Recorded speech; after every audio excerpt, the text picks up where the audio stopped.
चिड़िया के दो बच्चे थे, एक बंटी और दूसरा चीटू। बंटी बहुत ही मासूम और भोला भाला था, जबकि चीटू बहुत ही ज्यादा शातिर और तेज था। उसके दिमाग में हर वक्त बस शैतानी ही चलती रहती थी। चिड़िया अक्सर चीटू को लेकर बहुत ही चिंतित रहा करती थी। मामा, आप प्लीज मुझे भी उड़ना सिखाए ना। मेरा बहुत मन करता है कि मैं भी आसमानों में उड़ूं, बादलों से बातें करूं और ठंडी ठंडी हवा में मजे करूं। अरे अरे, भला उड़ना कौन सा मुश्किल काम है। हम कल ही कोशिश करेंगे और देखना, मैं तुम्हें एक ही दिन में उड़ना सिखा दूंगा। नहीं, तुम दोनों में से कोई भी घर से बाहर नहीं जाएगा। मेरे प्यारे बच्चों, मैं तुम दोनों से बहुत ही प्यार करती हूँ, इसीलिए मैं तुम लोगों को खुद ही भोजन ला कर दिया करूंगी। तुम दोनों अभी बहुत ही छोटे हो। उड़ना जितना आसान लगता है ना, उतना होता नहीं है। कई मुश्किलों से गुजरना पड़ता है, और वैसे भी मेरा तुम दोनों के अलावा कोई भी नहीं है। चीटू उस वक्त तो खामोश हो जाता है, लेकिन उसके शैतानी दिमाग में अभी भी शैतानी ही चल रही होती है। वो सोच रहा था कि जैसे ही उसकी मामा घर से बाहर जाएंगी, वो बाहर घूमने चला जाएगा। ये सब चल ही रहा था कि वहां पे कालू आ जाता है। चलो बबली, आज मैंने भोजन के लिए ऐसी जगह ढूंढी है कि तुम भी कहोगी कि वाह कालू, क्या बात है तुम्हारी। अच्छा सुनो बंटी और चीटू, मैं भोजन ढूंढने के लिए जा रही हूँ। तुम्हारे कालू अंकल भी मेरे साथ जा रहे हैं। देखो, घर से बाहर नहीं जाना, मैं जल्दी ही वापस आ जाऊंगी। ठीक है मामा, हम बाहर नहीं जाएंगे और आपके वापस आने का इंतजार करेंगे। आप बस चीटू भाई को समझा दें कि बाहर ना जाएं। ये आपकी बात बहुत ही कम मानते हैं। नहीं मामा, मैं भी बाहर नहीं जाऊंगा, आप फिक्र ना करें। भला मैंने पहले कभी ऐसा किया है? नहीं ना, सो आप भी चिंता ना करें। शाबाश मेरे बेटो, तुम लोग यहीं बैठो, मैं शाम तक भोजन ढूंढ कर वापस आ जाऊंगी। तब तक तुम लोग इधर इंतजार करना, ठीक है? जैसे ही चिड़िया कालू के साथ भोजन लेने जाती है, चीटू बंटी को गुस्से से कहता है, तुम भी शिकायतें लगा रहे थे? बोलो जरा। मैं तो बाहर जाऊंगा और जाकर रहूंगा, और अगर तुमने मामा को बताया ना तो तुम्हारी खैर नहीं है। चीटू ये बोलकर बाहर चला जाता है। ऐसे पहली बार उड़ते हुए उसे बहुत ही अच्छा लग रहा था। हवा बहुत ही ठंडी चल रही थी। उड़ते उड़ते इसे इतना मजा आ रहा था कि वो सारा जंगल देख लेता है। फिर थक कर एक पेड़ के नीचे बैठ जाता है। अरे वाह, ये सब कितना ज्यादा प्यारा है ना। मामा तो ऐਵੇਂ ही हमें रोकती रहती हैं। अच्छा भला तो उड़ रहा हूँ मैं। आज तो मैंने सारा जंगल भी घूम लिया है। आज का दिन मैं कभी नहीं भूलूंगा। चीटू शाम तक जंगल घूमता रहता है और शाम को अपनी मामा के आने से पहले घर में वापस आ जाता है।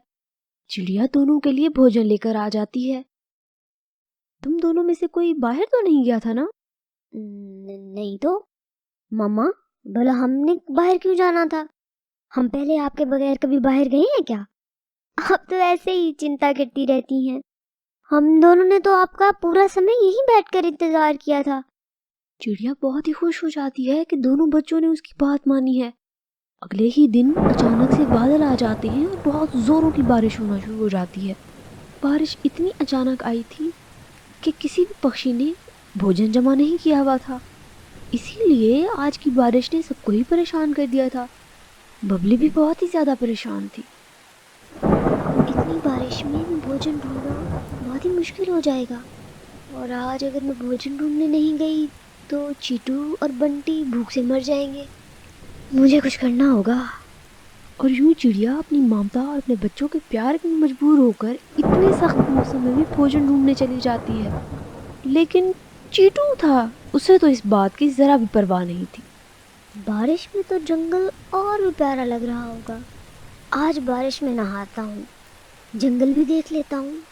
आज तो मज़ा ही आ जाएगा। बंटी, आ जाओ मेरे साथ, दोनों बारिश में नहाने चलते हैं। मज़े करेंगे ना? नहीं, मुझे कहीं नहीं जाना। मम्मा ने कहा था मेरे आने तक यहीं बैठना है। मम्मा ने मना किया हुआ है, मैं तो नहीं जाऊँगा। इसीलिए आपने जाना है तो आप जाएं, मैं नहीं जा रहा। ठीक है, फिर रहो यहीं पे, मैं खुद ही चला जाऊँगा और बहुत एंजॉय करूँगा। चीटू ये बोलकर चला जाता है, लेकिन आज तो बारिश बहुत ही ज़्यादा तेज़ हो रही थी। चीटू तो भी बहुत ही छोटा था, उसके पंख भी इतने ताकतवर नहीं थे कि वो इतनी तेज बारिश का मुकाबला कर सके। इतनी तेज बारिश की बूंदों ने उसके पंखों को गीला कर दिया, जिसके कारण वो उड़ नहीं पा रहा था। कुछ देर तक तो चीटू जोर लगाता रहा, लेकिन जब उसकी हिम्मत जवाब दे गई तो बेहोश होकर जमीन पर गिर गया। चिड़िया भी वापस आ गई। चीटू को न पाकर वो बहुत ज्यादा चिंतित हो गई। मामा, मामा, मैंने भाई को मना किया था, लेकिन वो तो किसी की भी नहीं सुनते ना। आप जैसे ही गई थी वो पीछे से बाहर चले गए थे। मैंने मना भी किया था चीटू को कि बाहर नहीं जाए। अब कहाँ ढूंढूंगी मैं अपने बच्चे को। बुलबुल साथ वाले जंगल के अमरूदों के बाग से वापस आ रही थी कि उसे रास्ते में चीटू गिरा हुआ मिलता है। अरे चीटू, ये तो बबली का बच्चा है, इसे क्या हो गया? अब भी देखती हूँ। बुलबुल चीटू के पास जाती है और उसे बेहोश देखकर फौरन से उठाकर डॉक्टर तोताराम के क्लिनिक पर ले जाती है। चिड़िया और कालू को जैसे ही पता लगता है तो वो भी फौरन से डॉक्टर तोताराम के क्लिनिक पहुंच जाते हैं। इतनी देर में चीटू को होश आ जाता है। अरे शैतान नटखट बच्चे, अब तो तुम्हें इंजेक्शन लगेगा, वो भी बड़े वाला, फिर तुम ठीक होगे।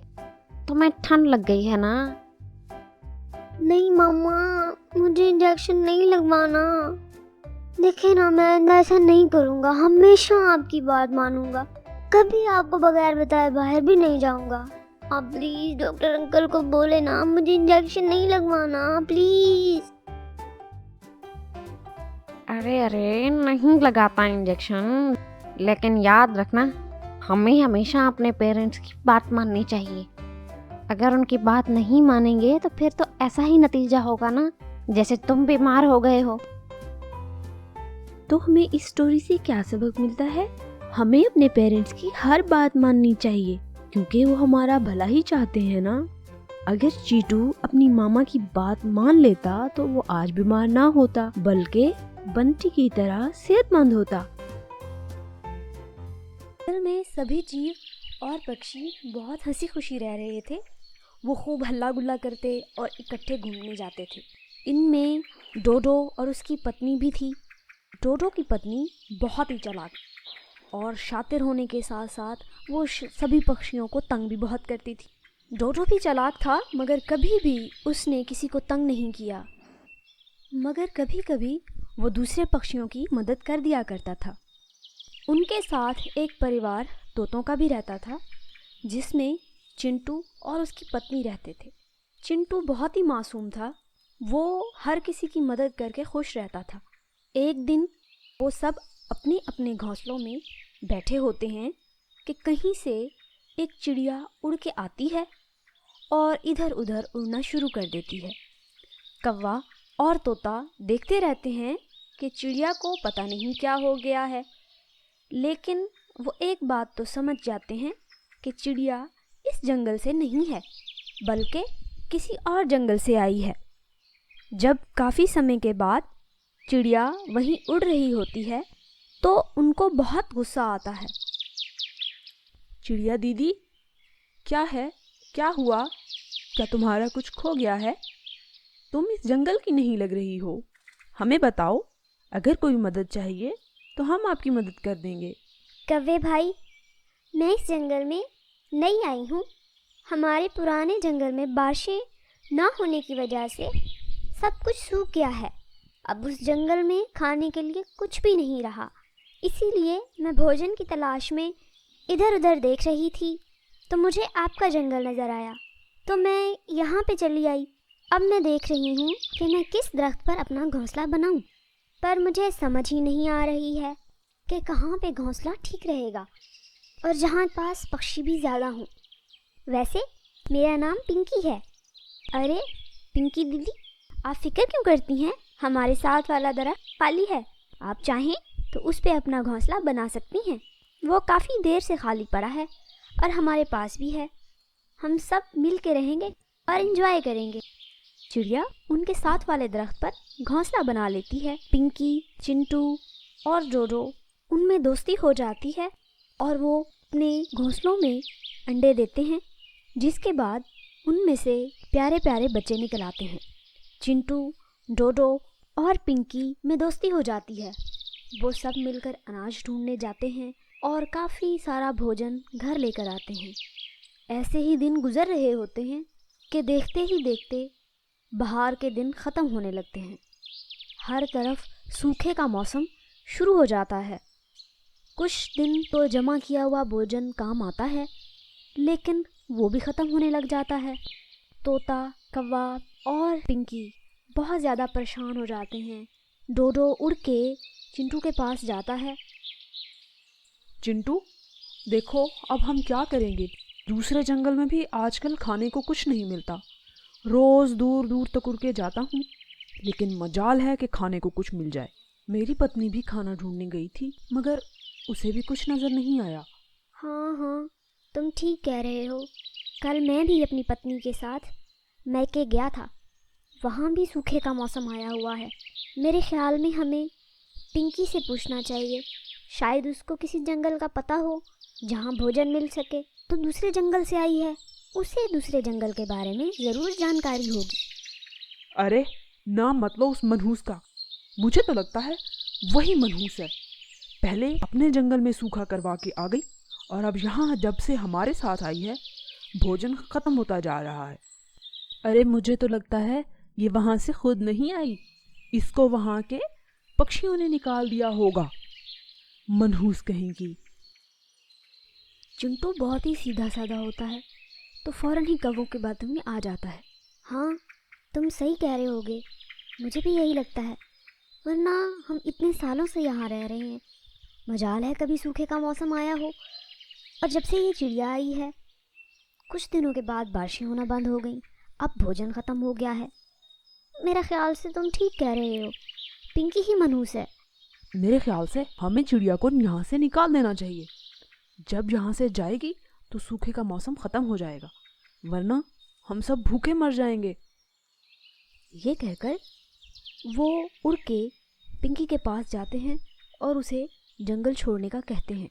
चिड़िया बहुत मिन्नत करती है कि वो अपने छोटे छोटे बच्चों के साथ भला कहाँ जाएगी, लेकिन वो दोनों उसकी एक भी नहीं सुनते और उसका घोंसला तोड़ देते हैं। दिन यूं ही गुजर जाते हैं कि एक दिन जंगल में एक ख़तरनाक वबा फूट पड़ती है, जिसके कारण जंगल के सभी जीव और पक्षी मरना शुरू हो जाते हैं। कौवा और तोता अपने अपने परिवार को लेकर बहुत चिंतित होते हैं। डोडो भाई, अगर हम इसी जंगल में रहे तो हम भी इस बीमारी से मर जाएंगे। मुझे तो लगता है हमें किसी और जंगल की तलाश करना होगी, जहाँ भोजन भी हो और बीमारी भी ना हो। हाँ चिंटू, तुम ठीक कह रहे हो। हमें आज ही निकलना होगा, ताकि रात से पहले पहले हम किसी और जंगल में पहुंच सकें। ये बोलकर वो किसी अच्छी जगह की तलाश में उड़ पड़ते हैं। उड़ते उड़ते वो एक दूसरे जंगल में पहुंच जाते हैं, लेकिन उस वक्त बहुत तेज़ बारिश होना शुरू हो जाती है। बारिश और ठंड की वजह से डोडो और चिंटू दोनों को अपने बच्चों की फ़िक्र होना शुरू हो जाती कि किसी तरीके से वो उनको ठंड से बचा सकें। उन्हें पास ही एक घर नज़र आता है। वो फ़ौरन उसके पास पहुंच जाते हैं और आवाज़ देते हैं, अंदर कोई है तो प्लीज़ हमारी मदद कर दो। हम दूसरे जंगल से आए हैं, बारिश में बुरी तरह से भीग चुके हैं। हमारे साथ छोटे छोटे बच्चे हैं, हमें पनाह चाहिए।